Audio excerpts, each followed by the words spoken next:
오키뉴스 이승희 기자와 함께하는 키워드 포착 시작하겠습니다. 오늘도 스튜디오에 이 기자 나와 있습니다. 안녕하세요. 네, 안녕하세요. 키워드 포착의 이승희 기자입니다. 네, 오늘은 어떤 주제 준비되어 있습니까? 4차 산업혁명 시대가 다가왔습니다. 첨단 기술을 활용해 건강관리를 가능케 하는 헬스케어 서비스가 주목받고 있는데요.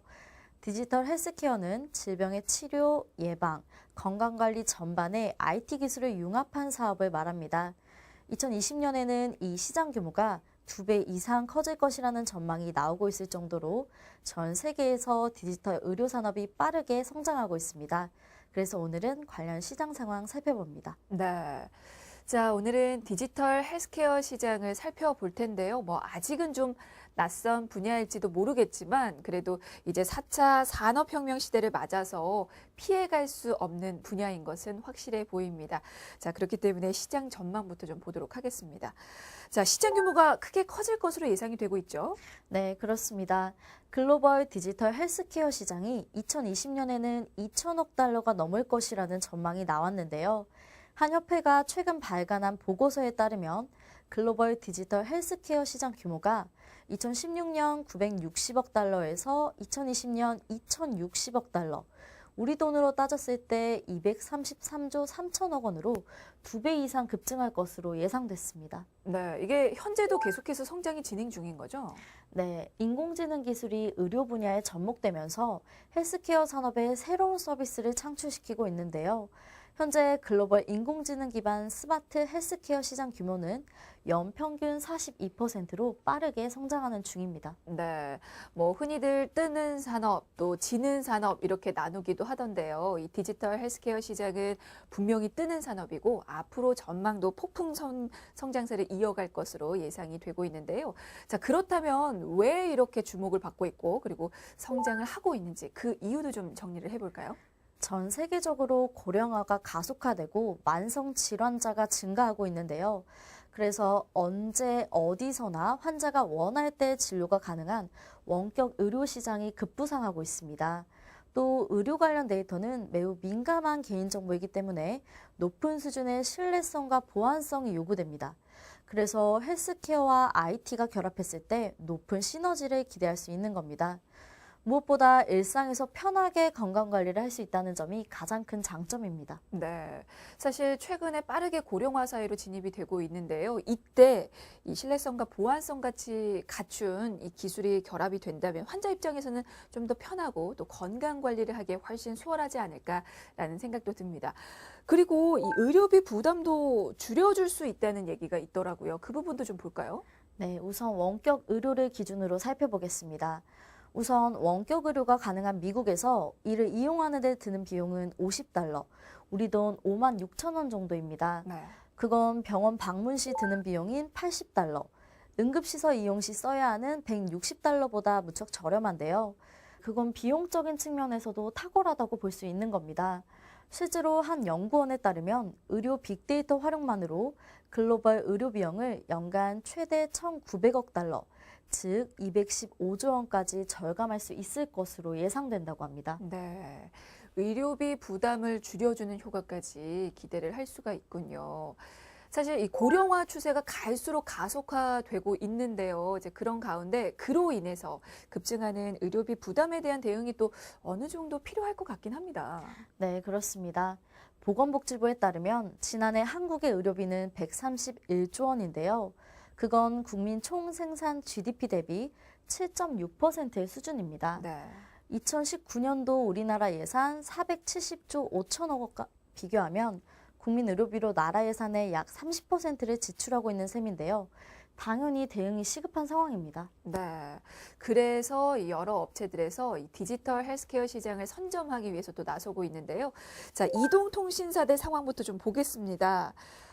사실 이 시장 성장 상황을 아주 잘 알고 있는 만큼 가만히 있지 않을 것 같은데요. 네, 먼저 한 이통사는 ICT 기반 치매 관리 프로그램을 선보였는데요. 전국 치매 안심센터에서 ICT를 적용한 치매 예방 프로그램인 뇌 활력 프로그램을 운영 중입니다. 치매 환자의 실종 예방을 위해 지문 등 사전 등록 제도를 소개하면서 경찰청이 제작한 안전 드립 앱 사용 교육도 진행하고 있습니다.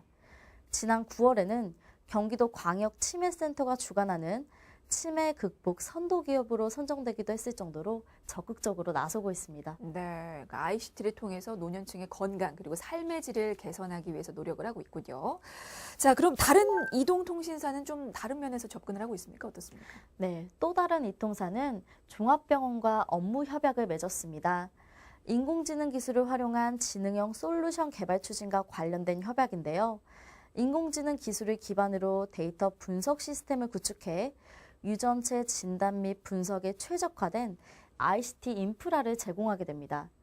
병원 측은 이를 통해 데이터 분석 시간과 비용을 단축할 수 있게 됩니다. 아, 그렇게 되면 유전자 분석에 드는 시간이 훨씬 줄어들게 되는 건가요? 네, 많이 줄일 수 있을 것으로 보입니다. 기존에는 동일한 연산 작업을 반복해야만 했는데요. 이 머신러닝 기술을 이용하면 소요 시간을 획기적으로 단축할 수 있게 됩니다. 네. 유전체 분석에 드는 시간을 지금의 10분의 1 수준까지 줄일 수 있다고 하는데요. 또 압축 저장 기술을 활용하면 병원이나 연구기관이 엄청난 용량의 데이터 저장 공간을 확보하지 않아도 됩니다. 데이터 전송 시간 역시 대폭 축소돼서 운영 비용은 최대 90%까지 절감할 수 있다고 합니다. 네.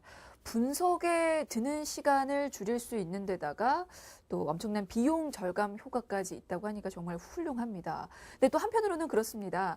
이 분석, 유전자 분석이 빨라지면 또 조기 진단이 또 가능하게 되니까요. 초기 치료가 또 가능해지지 않을까라는 기대가 또 되는데요. 네, 물론 가능해집니다.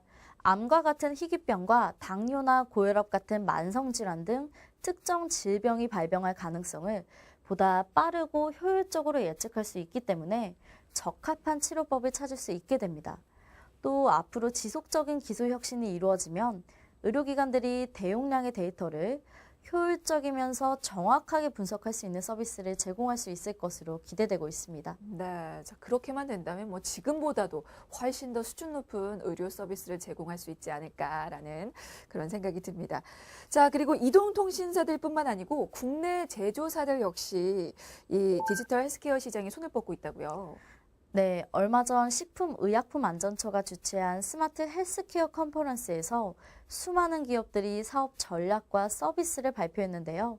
그 자리에서 한 제조사는 자사의 헬스케어 서비스를 플랫폼으로 방향 잡고 다양한 건강관리 서비스와 제품을 담아내도록 헬스케어 기업들과 협업하겠다고 밝혔습니다. 또 자사 헬스케어 제품의 건강 모니터링 기능이나 수명도 늘리겠다고 전했습니다.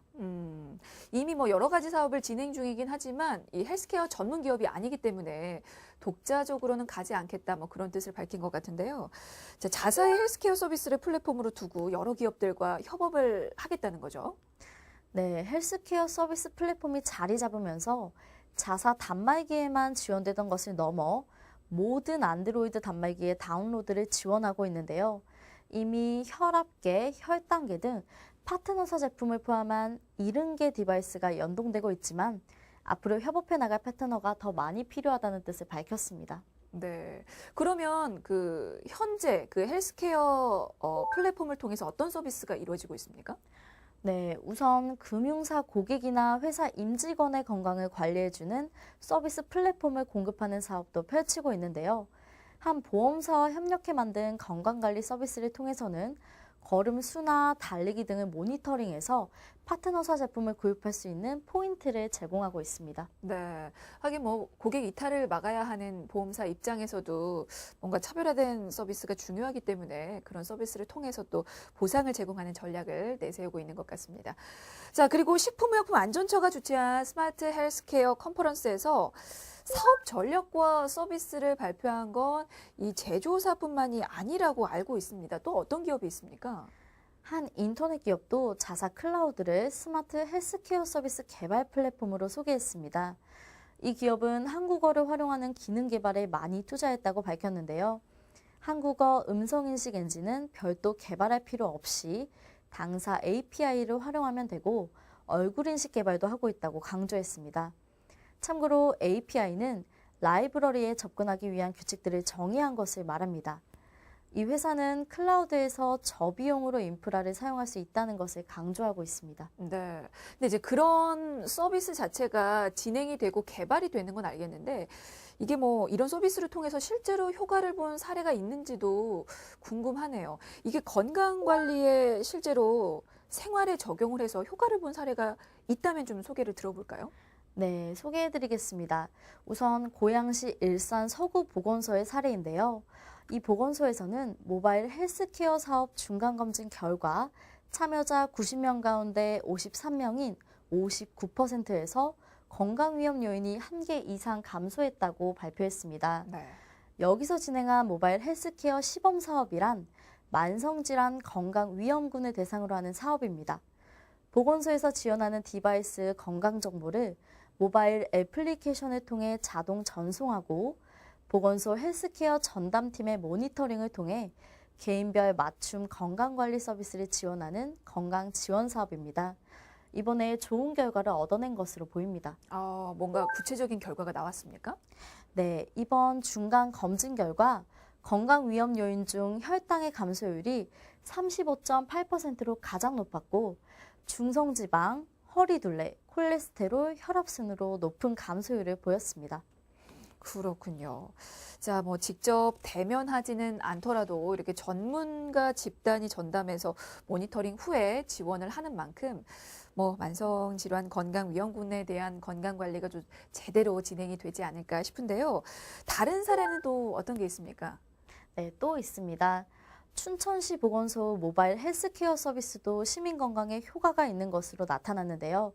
참여자 중간검진 결과 77명 중 73명, 무려 95%에서 건강위험 요인들이 처음보다 호전된 것으로 나타났습니다.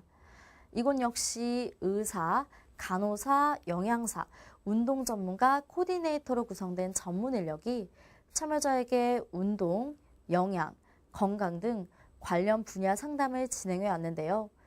보건소를 방문하지 않고도 스마트폰 앱을 통해서 생활 습관, 건강 개선을 위한 정보를 받을 수 있어서 높은 호응을 보였다고 합니다. 네, 뭐 지자체에서 진행하는 모바일 헬스케어 서비스가 뭐 만성질환 위험 요인을 가지고 계신 분들의 건강 관리에 크게 도움이 되는 그런 모습인데요.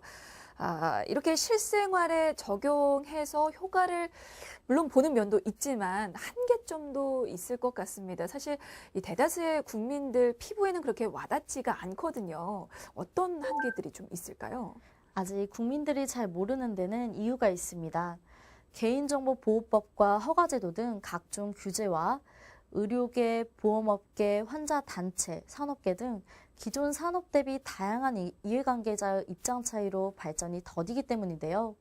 고령사회에서 의료 질을 높이고 비용을 줄이는 의료개혁은 디지털 헬스케어를 기반으로 시도되고 있지만 국내에서는 사업 진행 자체가 어렵다는 지적도 나오고 있습니다. 근데 4차 산업혁명 변화가 이미 세계 곳곳에서 시작이 됐는데요. 왜 우리나라에서 유독 관련 사업 진행이 어렵다는 거죠? 네, 국내 디지털 헬스케어 산업이 활성화되지 못하는 이유는 원격 의료 등 디지털 헬스케어 산업의 혁신을 제한하는 진입 규제, 인허가 평가 절차, 복잡한 시장 구조, 제한적인 시장 규모 등이 꼽히고 있는데요. 한 보고서에 따르면 국내 사업에 제한받는 글로벌 디지털 헬스케어 스타트업 중 44%는 원격 의료 금지, 24%는 소비자 직접 의뢰 유전자 검사 제한, 7%는 데이터 관련 규제로 인해서 시장 진입이 어렵다고 분석하고 있습니다. 이게 진입 규제를 비롯해서 복잡한 인허가 절차 때문에 국내 이 헬스케어 분야로 진입하는 자체가 어려운 거군요. 네, 현재는 헬스케어 제품이 시장에 나오기까지 500일 정도 이상 걸리고 있기 때문에 복잡한 인허가나 평가 제도를 개선할 필요가 있다는 지적이 있습니다. 한국 의료체계 특성상 헬스케어 스타트업은 식약처 인허가부터 신의료기술 평가, 보험 등재까지 총 3단계에 걸친 관문을 통과해야 하는데요. 특히 최신 기술이 적용된 제품은 심사에 명확한 기준과 근거 문헌이 부족하기 때문에 인허가나 평가가 신속하게 이루어지지 못하고 있습니다. 그러면 구체적으로 어떤 부분에 대한 개선이 필요할까요? 네, 규제로 인한 사업 제한을 해소하기 위한 의료정보 개념 법제화, 자율적 활용에 대한 규제 명확화, 원격 의료 허용 범위 점진적 확대, 유전자 검사 허용 항목 확대 등 정책 변화가 필요하다는 의견들이 나오고 있습니다. 네, 뭔가 다양한 정책적 변화가 요구되고 있는데요. 실제로 이 글로벌 시장이 성장하는 상황과 비교를 해볼 때 IT 강국인 우리나라에서 이 디지털 헬스케어 시장의 성장이 유난히 더딘 건 사실인 것 같아요. 앞서도 말씀드렸지만 단순한 문제가 아닙니다. 국내에서 디지털 헬스케어 산업이 활성화되지 못하는 이유는 국내 의료 체계의 특수성, 오진과 부작용 및 의료 영리화에 대한 우려, 이해 당사자 간의 갈등 등 다양하고 복잡한 문제가 실타래처럼 얽혀있기 때문인데요. 과거 원격 의료 서비스에 국한해 사회적 공감대 확산과 산업 생태계 조성이 제대로 이루어지지 못한 것도 사실입니다. 네. 사실 이 한국의 디지털 헬스케어 관련된 산업은 더디게 발전을 하고 있지만 그 시장 잠재력이라든지 뭐 의료 혁신 같은 미래 가치가 높기 때문에 뭐 정부에서도 그 부분을 좀 정확히 인지하고 대응을 해야 되지 않을까 싶기도 합니다. 네, 그래서 정부는 2019년부터 의료용 소프트웨어 사전 인증을 도입할 예정입니다. 시각처에 따르면 의료용 SW 등 디지털 헬스케어 의료기기 규제 완화를 위한 법령 제정이 추진되는데요. 관련 법안이 통과되면 2019년부터 디지털 헬스케어 제품 허가가 앞당겨질 것으로 전망되고 있습니다. 그러면 현재보다는 관련 허가가 빨라질 거라는 거죠? 네, 맞습니다. 시각처는 이용자 생체 정보를 확인해 건강을 관리하는 디지털 헬스케어 의료기기 허가가 2016년 7건에서 2017년 18건으로 증가했다고 밝혔는데요.